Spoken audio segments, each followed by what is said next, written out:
Today I am going to teach the grammar lesson voice और voice में मैं imperative sentence आपको बताने के लिए जा रहा हूं कि इंपरेटिव सेंटेंस होता क्या है। तो फर्स्ट ऑफ ऑल में हमें यह देखना चाहिए कि किसी भी चीज को बताने से पहले हमें उसे डिफिनेशन को जानना जरूरी होता है।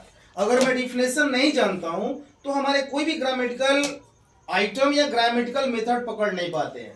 जैसे इंपरेटिव सेंटेंस हो गया, तो इंपरेटिव सेंटेंस में आपको यह बताया गया है कि imperative sentence that expresses order, command, advice and request that is called the imperative sentence. यानी कहने का मतलब यह होता है कि इंपरेटिव सेंटेंस हम उसे कहते हैं जिसमें आदेश, सलाह, अनुरोध या सजेशन का भाव व्यक्त होता है। तो ऐसी चीज हमारे इंपरेटिव सेंटेंस के अंतर्गत में आते हैं। फॉर एग्जाम्पल को हम लोग लेते हैं, जैसे लिखा हुआ है कि ओपन द डोर, दरवाजा खोलो। अब इस सेंटेंस में हमें ध्यान देना है कि हमारा सेंटेंस क्या एक्सप्रेस कर रहा है। तो ओपन द डोर कहने का मतलब कि दरवाजा खोलो, यानी सेंटेंस हमारा एक्सप्रेस कर रहा है ऑर्डर का। तो मैं बच्चों से डायरेक्टली मैं पूछ सकता हूं कि ये सेंटेंस क्या बोला, तो डायरेक्ट बोलते हैं कि मेरा आदेश जाहिर करता है। या स्विच ऑन द रेडियो, आप रेडियो को ऑन कीजिए। तो ऐसी चीज जो हमारा आदेश का भाव जो झलकता है, आदेश का भाव को व्यतीत करता है, तो वैसे सेंटेंस हमेशा ऑर्डर में होता है। अब हमें देखना है कि यदि इंपरेटिव सेंटेंस में अगर हमारा ऑर्डर करता है, उसको हमको पैसिव में चेंज करना है, तो हमें रूल को अपनाना भी जरूरी है। तो उसके लिए रूल को अपनाने के लिए पहले हम क्या करते हैं, लेट का यूज करते हैं, इसके बाद में सब्जेक्ट का यूज करेंगे, इसके बाद में बी, इसके बाद में पार्टिसिपल फॉर्म यानी पास्ट पार्टिसिपल का फॉर्म हम यूज करते हैं। जैसे हम लोग बनाएंगे ओपन द डोर, तो यहाँ पर डायरेक्ट लिखे, पहले लेट लिखेंगे, लेट लिखने के बाद में डोर है तो यहाँ पर डोर लिख देंगे, और डोर लिखने के बाद में इसके बाद में मैं बी लिखूंगा, और ओपन का पास्ट पार्टिसिपल रूप ओपन होता है। ये मेरा सेंटेंस बन गया। उसी तरह है स्विच ऑन द रेडियो, तो पहले मैं करूंगा कि लेट, लेट के बाद में लिखूंगा द रेडियो, रेडियो लिखने के बाद में क्या लिखूंगा, बी, और स्विच का भी क्यों होता है स्विच्ड, तो स्विच लिखूंगा, और ऑन है तो ऑन। माने इस तरह हमारा ऑर्डर का जो होता है पैसिव वॉइस हमेशा बन जाता है, और उसमें हमेशा लेट से ही यूज किया जाता है। लेट वाले सेंटेंस जो ऑर्डर मांगता है वो लेट प्लस सब्जेक्ट, इसके बाद में बी प्लस बी क्यू के द्वारा हम पैसिव बनाते हैं। अब मेरा सेकेंड जो प्रोसेस यहां पर आया है वो एडवाइस के लिए बात किया जा रहा है। जैसे love your country, love your country that means क्या, अपने देश से प्रेम करना चाहिए। अब इसमें हम कह दें कि नहीं अपने देश से प्रेम करो, तो ये हमारे लिए क्या हो जाएगा, एक गलत मेथड हो जाएगा। हम इस तरह वाक्यों को नहीं बना सकते हैं। इसलिए लव योर कंट्री, जहां पर लव की बात हो जाती है वहां पर प्रेम की बात हो जाती है, और प्रेम जो होता है आदेश नहीं देता है, बल्कि वहां पर शुड करना चाहिए, वहां पर चाहिए के सेंस में होता है। तो इसको बनाने के लिए मेरा रूल क्या है कि पहले मैं सब्जेक्ट लिखता हूं, इसके बाद में शुड बी का व्यवहार करता हूं, इसके बाद में क्रिया को फीकी बनाता हूं। तो हम इसमें क्या करेंगे, जहां पर मैं सलाह देता है, जैसे that sentence expresses the advice, advice change into the passive voice S यानी सब्जेक्ट, इसके बाद में शुड बी, इसके बाद में भी क्यू। इसको मैं बनाता हूं, देखिए इसको पैसिव में कैसे चेंज करना है। तो पहले मैं योर कंट्री को सब्जेक्ट बनाया, तो यहां पर मैंने योर कंट्री लिख दिया। योर कंट्री लिखने के बाद में मैं शुड बी का व्यवहार कर दिया, और शुड बी जैसे ही व्यवहार किया तो लव का यहां पर भी क्यू में लिखूंगा तो लव्ड हो जाता है। ये मैं हमेशा जानता हूं कि जब भी मैं किसी भी वॉइस को अगर मैं पैसिव में चेंज करूंगा तो उसका जो वर्ब होता है हमेशा पास्ट पार्टिसिपल फॉर्म में होता है। जैसे हेल्प द पुअर है, गरीब को मदद करो, यानी गरीब को मदद करना चाहिए, गरीब को मदद करो नहीं। अगर गरीब है हम फोर्सली करेंगे तो वही हमारी घृणा के शब्दों में आ जाती है।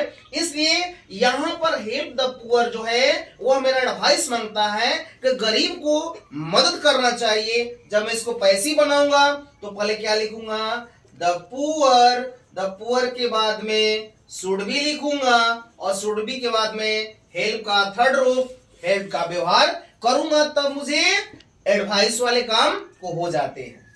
तो ये आप लोगों को हमेशा देखना चाहिए कि कहां पर मेरा एडवाइस होता है और कहां पर मेरा ऑर्डर होता है। दोनों तरह का प्रोसेस verb V1 यानी sentence begins with verb V1, but दोनों में डिफरेंस यही होता है कि एक जो होती है आदेशात्मक होता है और दूसरा होता है सलाह की होती है। जहां सलाह होता है वहां एडवाइस की बात होती है, जहां पर आदेश होता है वहां ऑर्डर की बात होती है। ऑर्डर के साथ लेट होता है और एडवाइस के साथ शुड भी होता है। अब मैं आगे एक तो और आपका थर्ड प्रोसेस इसमें बता रहा हूं इंपरेटिव में, वो मेरा सजेस्ट होता है, यानी सजेशन सुझाव। जैसे आपका फॉर एग्जांपल है कि let him complete the work, माने उसे इस काम को करने दो, उसी काम को करने दो, यानी उसी काम को कंप्लीट करने दो। यहां पर जहां पर सजेशन की जब बात हो जाती है तो सजेशन के लिए यहां पर स्टार्टिंग पॉइंट में लेट, इसके बाद में आपका होता है सब्जेक्ट, इसके बाद में be, V Q, by plus object होता है। जैसे हम बनाएंगे यहां पर, पहले मैं लेट से स्टार्ट करता हूं, लेट हो गया। लेट के बाद में क्या लिखूंगा, द मैटर लिखूंगा, तो यहां पर मैंने मैटर को लिख दिया। और मैटर के बाद में क्या लिखूंगा, बी का व्यवहार करूंगा, और बी लिखने के बाद में क्रिया मेरी वी क्यू में हो जाती है, तो यहां पर डिस्कस्ड हो जाएगा। और डिस्कस्ड बाई, जो यहां पर अस है वह खुद ऑब्जेक्टिव केस में है, इसको चेंज करने की कोई जरूरत नहीं होती है। बाई के बाद ज्यों का त्यों मैं अस का व्यवहार कर लेता हूं।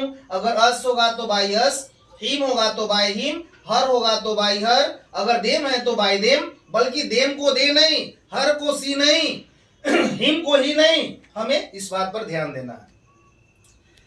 अगला क्वेश्चन इसमें आपको दिखाया गया है कि let him complete the work, उसी तरह बना डालिएगा, लेट द वर्क हो गया, द वर्क के बाद में बी हो गया, और कंप्लीट का भी क्यू आपका कंप्लीटेड हो गया।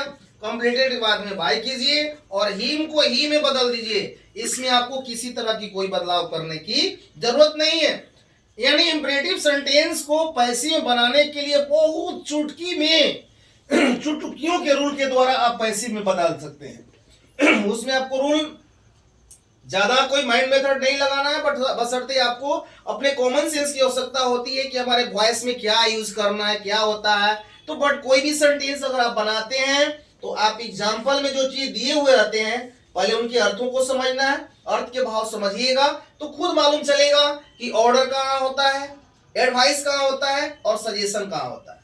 जब हमें तीन प्रोसेस मालूम चल जाता है तो इंपरेटिव में एक और प्रोसेस होता है जहां पर रिक्वेस्ट का व्यवहार किया जाता है। रिक्वेस्ट दैट मीन्स अनुरोध करना। अनुरोध का भाव कहां होता है, प्लीज और काइंडली के साथ में होता है। जब प्लीज और काइंडली किसी भी sentence, that sentence begins with please और काइंडली, तो प्लीज और kindly are deleted in the passive voice. Please और काइंडली को हम पैसिव वॉइस बनाते समय पहले इसको मैं डिलीट कर लेता हूं, और डिलीट करने के बाद में इसके जगह पर यू आर रिक्वेस्टेड टू का व्यवहार करना होगा। और यू आर रिक्वेस्टेड टू का व्यवहार करने के बाद में क्रिया हमारी V1 प्लस अदर वर्ड हो जाते हैं। जैसे मैं इसको बनाता हूं कि प्लीज हेल्प द पुअर, गरीब को मदद करो, यानी आदर के साथ प्लीज। तो यहां पर लिखना होगा यू आर रिक्वेस्टेड, रिक्वेस्टेड के बाद में मैं टू का व्यवहार करूंगा, और हेल्प द पुअर है तो हेल्प द पुअर। इसमें कुछ करना नहीं है, बस आपको प्लीज को यहां से हटा देना है, और प्लीज को जैसे ही हटाइएगा यहां से तो यू आर रिक्वेस्टेड टू का व्यवहार करेंगे, और हेल्प द पुअर जो सेंटेंस में रहता है वो सेंटेंस को हमें लिख देना है। जैसे काइंडली पोस्ट द लेटर है, तो काइंडली को मैंने डिलीट कर दिया, तो यहां पर क्या लिखेंगे, यू आर रिक्वेस्टेड टू, इसके बाद में क्या है, पोस्ट द लेटर। यहां पर डायरेक्ट लिखेंगे पोस्ट द लेटर।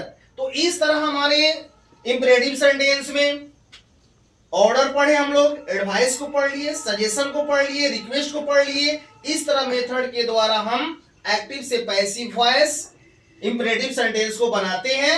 और इस तरह अगर जहां कहीं भी आपके इधर अगर एहसास होता है तो आप मेरे चैनल पर सब्सक्राइब करेंगे और पूछेंगे कि हमें ये नहीं समझ में आता है, तो मैं पुनः इसको समझाऊंगा।